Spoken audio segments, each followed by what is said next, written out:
What is the difference between a CNA, an STNA, a GNA, and other such names? Well, I'm Nurse Amy and I'm here to tell you the difference. So come back, let's talk about it. Okay, so what is the difference between a CNA? What is a CNA? First and foremost, what's a CNA? CNA is a short acronym for Certified Nursing Assistant or Certified Nursing Aide. Okay, that's what a CNA is. And for you to become a CNA, you have to go through a CNA program. That is a program that teaches you basic, very basic nursing skills, if you will, because some states refer to those skills as such. Go through, some will say aid skills, but these are basic activities of daily living that you will be trained on how to support the residents or the clients or the patients you're going to be taking care of.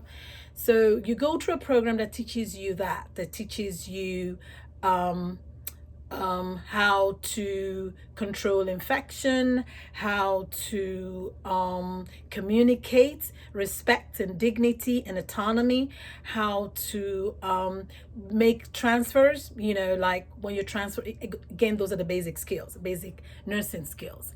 Okay. Now, one thing you need to understand is the CNA program is under OPRA, OBRA. That is the Omnibus Reconciliation. Hold on. Oh my God, that just went off my head. OPRA. I'm going to put it, hopefully I'm going to try to put it on the screen. So is the Omnibus Budget Reconciliation Act. Okay. And the reason why that came about, and I'm sure some of my students watching this now can verbatim repeat everything I'm saying, because those is one of the questions you're going to be asked. OPRA. It's because back in the days, the nursing home, especially the nursing home, the long-term care facilities were not regulated enough. Let's put it that way. There were a lot of things that were going on that was not acceptable then, but they were able to slide through the cracks because there were not enough rules and regulations in place.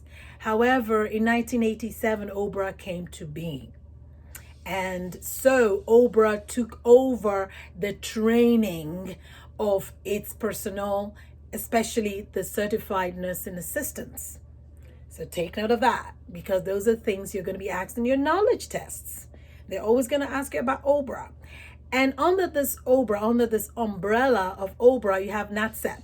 Okay, I'm probably going to go into details in that, but I'm sure a lot of you have been taught that in your CNA program, because those are the basic information you need to know. So OPRA requires a minimum of 75 hours for you to become a certified nursing aide. This is all around in the United States of America, not just in the state that I'm teaching at. You have to have a minimum of 75 hours, clock hours. Now, some are like, what is clock hours? It means every second is accounted for. Okay, a minimum of 75 hours. Now, it can be more than 75 hours, and usually it is more. It depends on how that CNA program is structured. It's recognized, that CNA program has to be recognized by the state that you're going to be tested in. And after passing that CNA program, means you have to pass the skills that you're taught. You have to pass the knowledge exam that you're taught. Okay. You have to pass clinical hours, which is 16 hours, clinical hours. Okay. Once all that has been passed, then you become certified. It then means you are able to test on state level. Does that make sense? So in the state that I teach in, once you pass that test by the state, you become state tested nursing assistant, STNA. Not every state tested nursing assistant is called STNA. Okay, some, especially like in the state of Maryland, I know is GNA, which is geriatric nursing assistant, meaning they have been state tested and they now can work in the nursing home. Now, let's quickly go to something, because I always get this question, so I'm trying to knock them off like that. Now, right now, if you work in the long-term care facility, which is a fancy name for nursing home, but we don't like to call them nursing home anymore. They require you to have your state tested license. Does that make sense? You have to. Now, if you're working outside of the nursing home, so you work in a doctor's office, you work in a hospital, you work in home health, you work anywhere else outside of the long-term care facility, they're not that big on you getting your state license. However, I tell my students, why not? Because for one thing, once you become state tested, you rise to the top of the chain, so to speak, in the nursing assistant arena. Okay, you are the top of your game. You are the cream of the crop. You get the top dollar. If they're paying a CNA, say for instance, I'm going to go by post-COVID pay. Say they pay a CNA $12. Well, guess what? An STNA, especially in the state that I'm teaching, but I know it's all over the country post-COVID because we're so short-staffed as it is, might make as much as $18. Now, we're not talking agency. Agency even pays more, okay? So I always tell my students, even my pre-PA students, my pre-med students, my pre-nursing students, that if you're going to be working while you're in school, why don't you just get the top pay? Okay, in that way you don't have to work so many hours. So that is the difference, because I always get that. People say, oh, I want to take STNA class, because I get that. People write to me, you teach STNA classes. I do teach CNA, a program, a CNA program. I, however, do coach or tutor people on how to pass their state test. I also tutor students to pass their CNA program. Does that make sense? So STNA, GNA, or whatever name they call it in the state that you live in, it just means that once you go through a program that teaches you to be a certified nursing assistant or to become a nursing aide, that is the prerequisite for you to now go to get tested on the state level. That is the difference. A lot of people they use the word interchangeably, and that's fine as long as you understand what it is.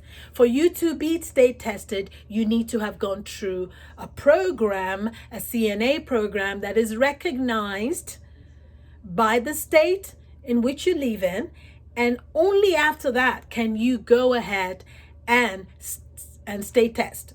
Because for you to state test, they're going to want to have the school code where you went through the program. They're going to that program needs to send your name to the whatever board governs that state testing. So hopefully I've answered your question. If not, again, feel free to put your questions or your comments down and I will answer them. Everyone who writes to me I answer you. Okay, so that's just the thing. Let me see. I think I answered everything. I'm looking down now. So people say STNA. Now, I teach in the state of Ohio, for those of you who don't know. So they're called STNAs. Okay. But outside of that, I don't know if this is the only state that goes by STNA. However, it just means state tested. You have been tested by the state after you've gone through a program. So what I do is I do refresher courses for those that are trying to take the state test. Either they failed it or they've been out of the loop for a while. You have 2 years after your program in which to test. However, when you work in a nursing home or in a long-term care facility, they're going to want you to take it before that 2 years. Usually like 4 months, they're going to start pressuring you to go state test. Why? Because they want to be compliant with their governing body. The governing body for long-term care facilities want state tested assistants, nursing assistants working in those facilities. So if you're working in a doctor's office or you work outside of a long-term care facility, the pressure is not that much. But what I tell people, for now, they're not requiring it. But the rumor is they might start doing that. Okay, so again, if you want me to talk some more about this, to go further into it, just let me know and I will. Okay, so remember my other YouTube channel, Glam Care Academy, where we talk about hustles, starting business, and you follow me on my aesthetic journey, starting my business and my training program and all that good stuff. So again, you can write to me at nurseamyacademy@gmail.com. Follow me on Instagram and Facebook, Nurse Amy Academy. I'll see you in my next video.